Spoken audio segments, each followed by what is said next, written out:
Good morning, everybody, and welcome to episode 3 of Intro to Space. So, this is all about space applications in low Earth orbit. So, there are three regions for space applications to occur.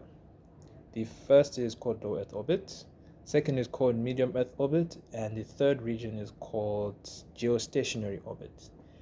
Over the next few weeks, I'll talk about each one in its own episode. So, today's episode, low Earth orbit satellites. So there are two main branches. The first branch is Earth observation, so gathering data about the Earth, with all sorts of data about the Earth, in terms of maybe in science like magnetic fields or taking pictures of vegetation.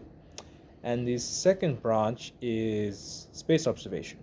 So you're gathering data about the universe. So that could include black holes, stars, meteorites, comets, other planets, and etc.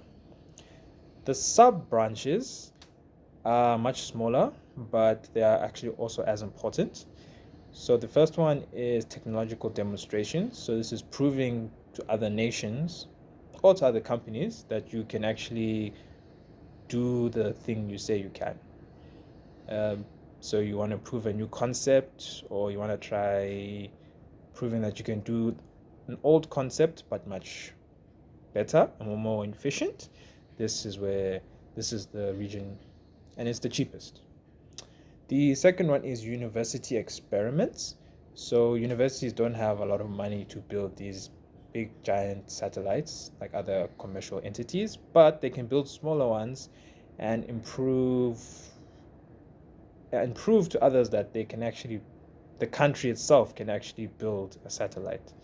So this will help. Usually these are student run projects.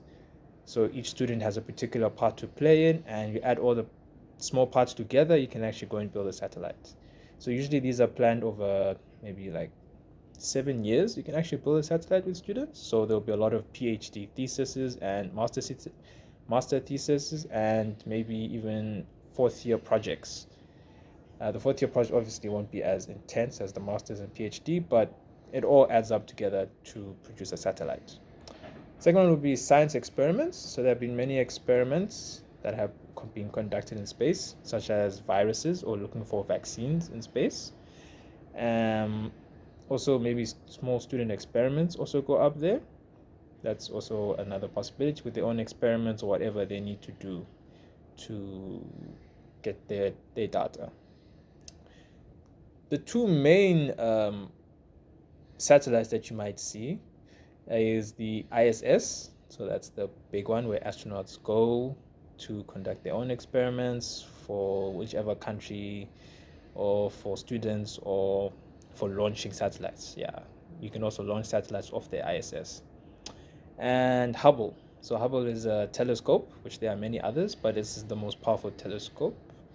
And it looks at the further regions of the universe and seeing what planets are out there, or what is happening far out into space.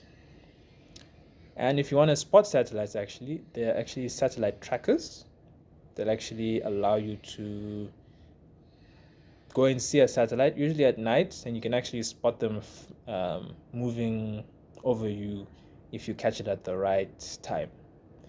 And the last one is telecommunications. So this is either providing internet or satellite television. This is a new application here.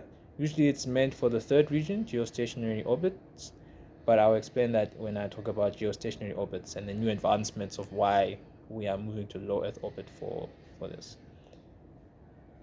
So in general, the low Earth orbit satellites, there's actually quite a lot of them. So this is where space pollution actually comes into play. There are more than 1,000 working satellites, and there's a lot of space debris. So everything has to be tracked, as I've said before. So anything smaller than 10 centimeters, we are not able to track it.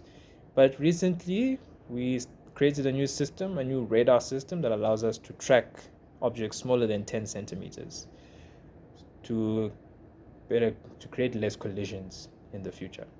So in the next video, I'm going to talk about Earth observation space applications. and all the different areas that you can get involved in.